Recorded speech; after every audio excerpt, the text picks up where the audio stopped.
Hello, my name is Scott McMurray, and I am fed up.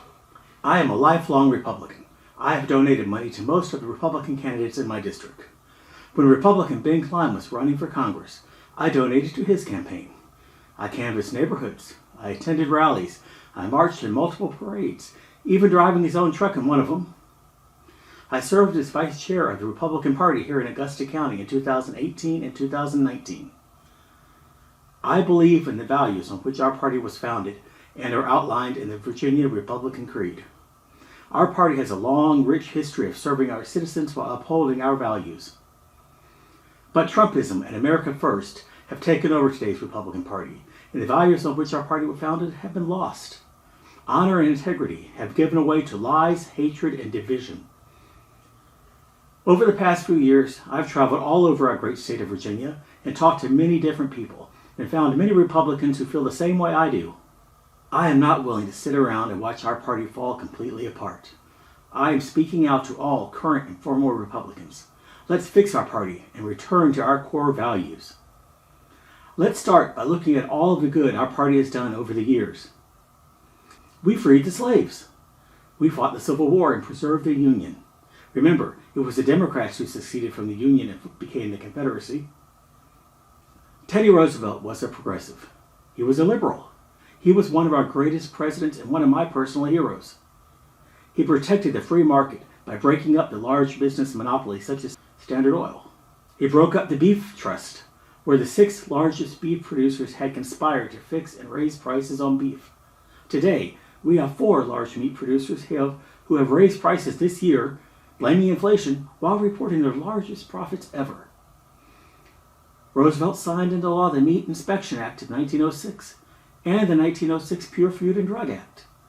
These acts regulated those industries, established standards, and provided for inspections of plants and factories. These acts led to the creation of the FDA. Roosevelt was a conservationist. He set aside more federal land, national parks, and nature preserves than all of his predecessors combined. He wanted to protect the environment. If he were alive today, he would be leading the fight against climate change. Today, we have leaders who deny climate change even happening. Roosevelt imposed the first income inheritance taxes, both to raise money and redistribute wealth.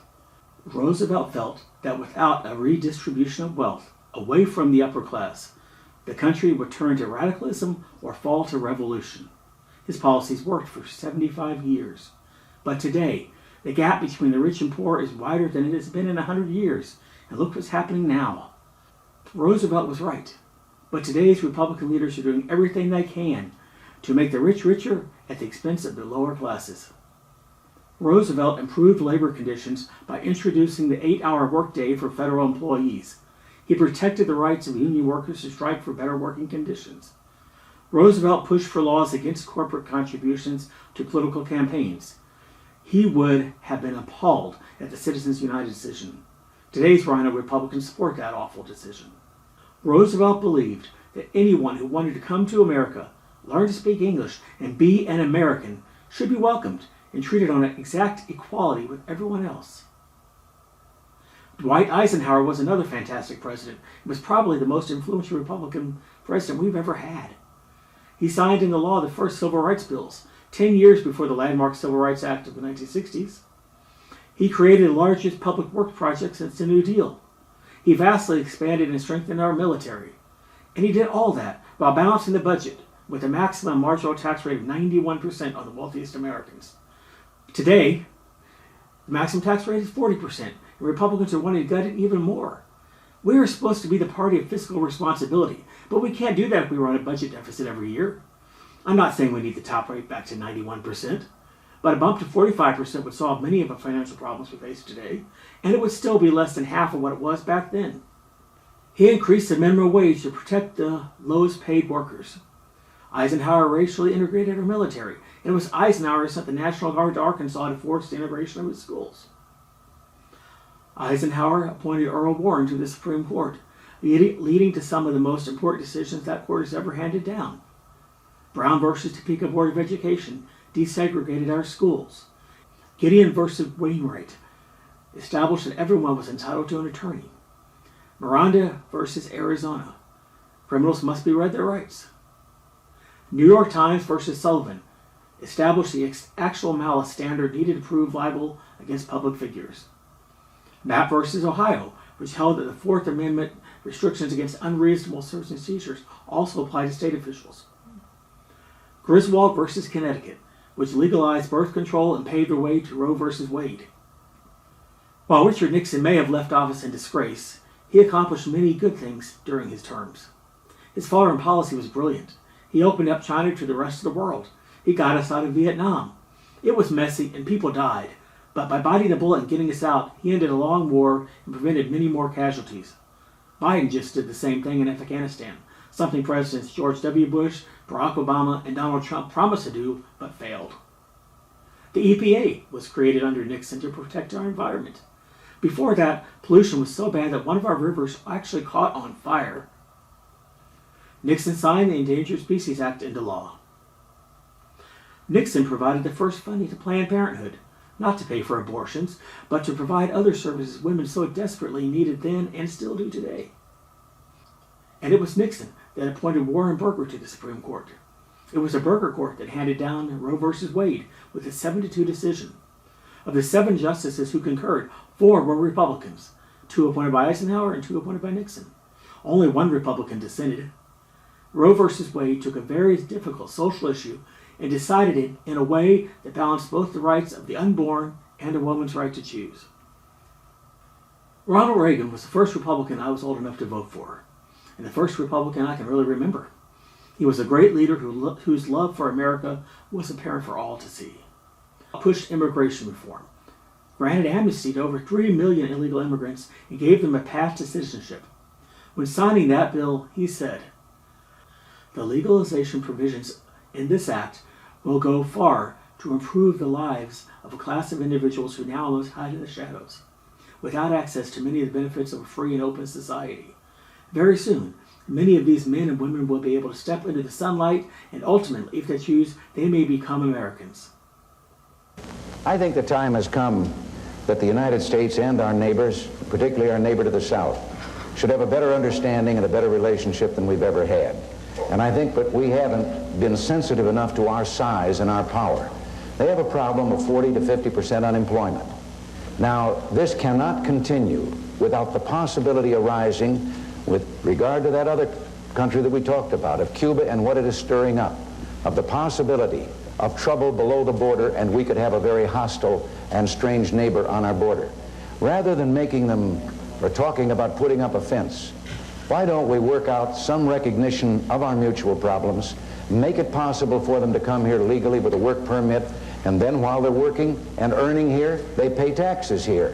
And when they want to go back, they can go back, and they can cross and open the border both ways by understanding their problems. This is the only safety valve right now they have with that unemployment that probably keeps the lid from blowing off down there. And I think we could have a fine relationship, and it would solve the problem you mentioned also. They may become Americans. Reagan never wanted to build a wall. In fact, he was one that ended the Cold War and famously said, "Mr. Gorbachev, tear down this wall." The NAFTA Treaty was negotiated and signed by George H.W. Bush. Most people think it was Clinton, but that's not true. By the time Congress ratified the treaty and created a law implementing it, Bill Clinton was president and signed that bill into law. But it was Bush who negotiated the terms of the treaty. Donald Trump has repeatedly attacked NAFTA and claims to have replaced it, but all he really did was fix a few things that addressed changing social and technological issues that arose since NAFTA was signed. Most of NAFTA is still in effect today, just under a different name. George H.W. Bush also signed the Americans with Disabilities Act into law. Now, that was the party that I have known and loved. It stood for equality. It protected those less fortunate. It stood for law and order. In fact, our party platform in 1956 stated, "We believe that basic to governmental integrity are unimpeachable ethical standards and an irreproachable personal conduct by all people in government. We shall continue our insistence on honesty as an indispensable requirement of public service. We shall continue to root out corruption wherever and whenever it appears." Richard Nixon was re-elected in 1972 and won 49 out of the 50 states, a landslide. But less than 8 months later, Republicans forced him to resign when it came out that he had broken the law and attempted to obstruct justice.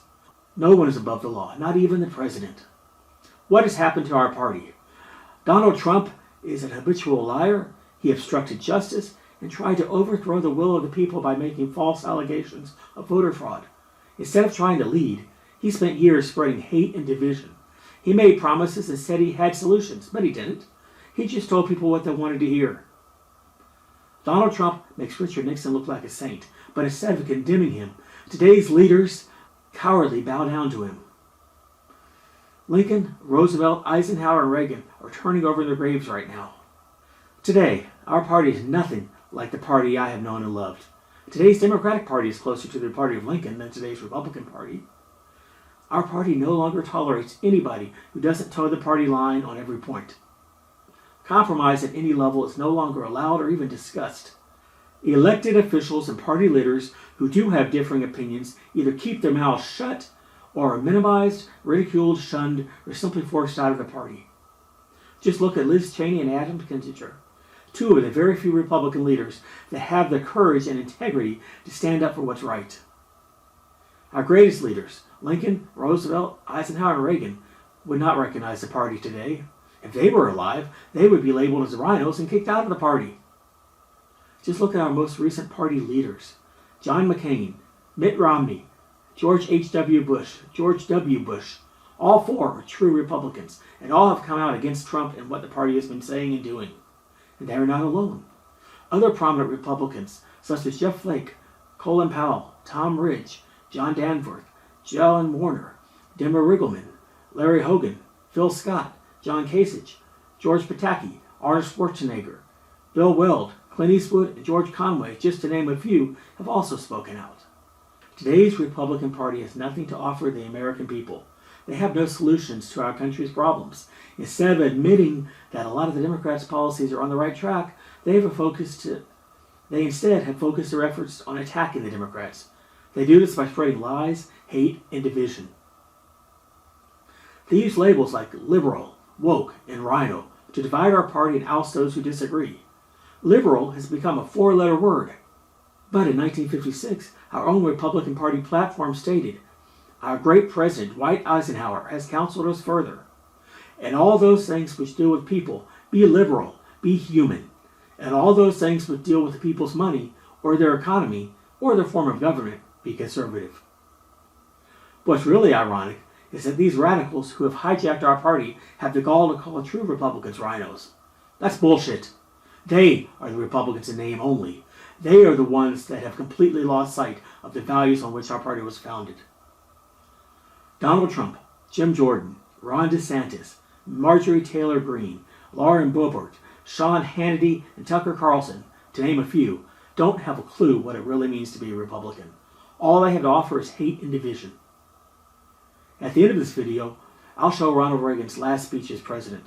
Listen to that. Listen to what he had to say, and compare it to what you hear today. It'll make you sick. Today, all you hear from Republican leaders is that Democrats hate America, and we must fight to stop them at every step. They tell you that Democrats want to take away your guns.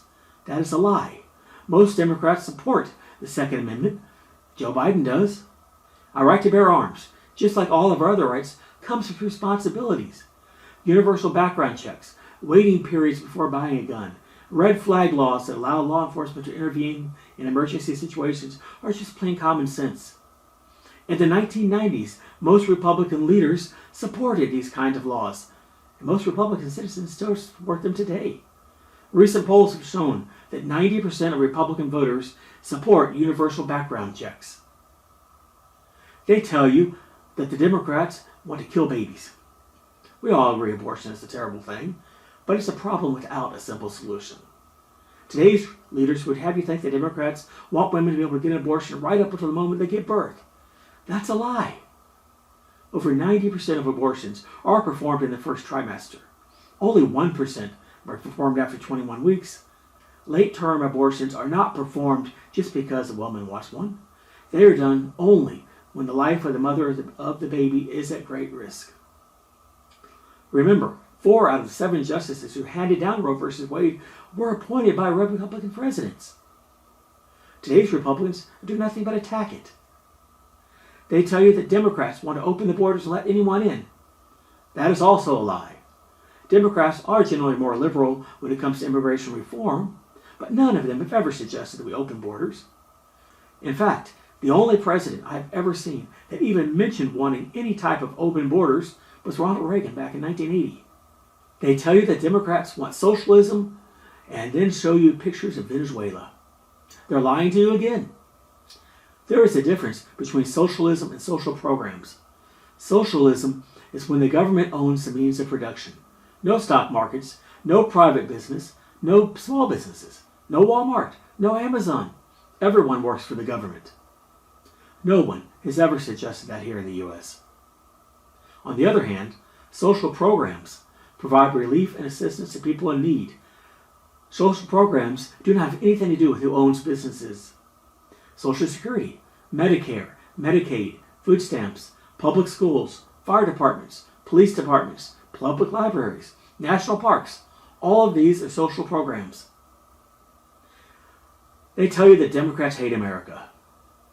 That's the worst lie of all. The vast majority of all Americans, both Democrats and Republicans, love America.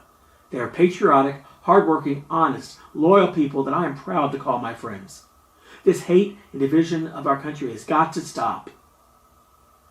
Just look at the Democratic Party. It used to be very different than it is today. Remember, it was the Democrats who succeeded from the Union and started a civil war. It was the Democrats who supported the KKK back in the 1920s. They were the racist. They opposed civil rights. They opposed racial integration. They did not want whites and blacks even to be allowed to marry. But many Democrats saw the error of their ways, and they kicked out the racists and radicals who left to form the short-lived Dixiecrat Party. The remaining Democrats adopted many of the policies that we Republicans have been pushing ever since we were founded. Today's Democratic Party looks a lot like the Republican Party of the 50s. We need to do the same thing with our party today. We need to vote out all of the leaders who spew hate and division bullshit. We need leaders that will unite all the people. The truth is that most Americans are moderates, and we all want basically the same thing: to be able to live the American dream, to have access to a high-quality education, to have access to opportunities to succeed, to have access to adequate health care, to leave the world a better place for our children. That's what we should be talking about. We may disagree on how to reach these goals, and that's fine. That's what democracy is all about. We work together and we compromise. Please join me in spreading this message to all Republicans and click like and subscribe to this video. Finally, here is Ronald Reagan giving his last speech as president. And since this is the last speech that I will give as president, I think it's fitting to leave one final thought, an observation about a country which I love. It was stated best in a letter I received not long ago. A man wrote me and said, "You can go to live in France, but you cannot become a Frenchman. You can go to live in Germany or Turkey or Japan, but you cannot become a German, a Turk, or Japanese. But anyone from any corner of the earth can come to live in America and become an American." Yes, the torch of Lady Liberty symbolizes our freedom and represents our heritage, the compact with our parents, our grandparents, and our ancestors. It is that lady who gives us our great and special place in the world. For it's the great life force of each generation of new Americans that guarantees that America's triumph shall continue unsurpassed into the next century and beyond. Other countries may seek to compete with us, but in one vital area, as a beacon of freedom and opportunity that draws the people of the world, no country on earth comes close. This, I believe, is one of the most important sources of America's greatness. We lead the world because, unique among nations, we draw our people, our strength, from every country and every corner of the world. And by doing so, we continuously renew and enrich our nation. While other countries cling to the stale past, here in America, we breathe life into dreams, we create the future, and the world follows us into tomorrow. Thanks to each wave of new arrivals to this land of opportunity, we're a nation forever young, forever bursting with energy and new ideas, and always on the cutting edge, always leading the world to the next frontier. This quality is vital to our future as a nation. If we ever closed the door to new Americans, our leadership in the world would soon be lost. A number of years ago, an American student traveling in Europe took an East German ship across the Baltic Sea. One of the ship's crew members from East Germany, a man in his 60s, struck up a conversation with the American student. After a while, the student asked the man how he had learned such good English, and the man explained that he had once lived in America. He said that for over a year he'd worked as a farmer in Oklahoma and California, that he'd planted tomatoes and picked ripe melons. It was, the man said, the happiest time of his life. Well, the student, who'd seen the awful conditions behind the Iron Curtain, blurted out the question, "Well, why did you ever leave?" "I had to," he said. "The war ended." The man had been in America as a German prisoner of war. Now, I don't tell this story to make the case for former POWs. Instead, I tell this story just to remind you of the magical, intoxicating power of America. We may sometimes forget it, but others do not. Even a man from a country at war with the United States, while held here as a prisoner, could fall in love with us. Those who become American citizens love this country even more, and that's why the Statue of Liberty lifts her lamp to welcome them to the Golden Door. It is bold men and women yearning for freedom and opportunity who leave their homelands and come to a new country to start their lives over. They believe in the American dream, and over they make it come true for themselves, for their children, and for others. They give more than they receive, they labor and succeed, and often they are entrepreneurs. But their greatest contribution is more than economic, because they understand in a special way how glorious it is to be an American. They renew our pride and gratitude in the United States of America, the greatest, freest nation in the world, the last best hope of man on earth.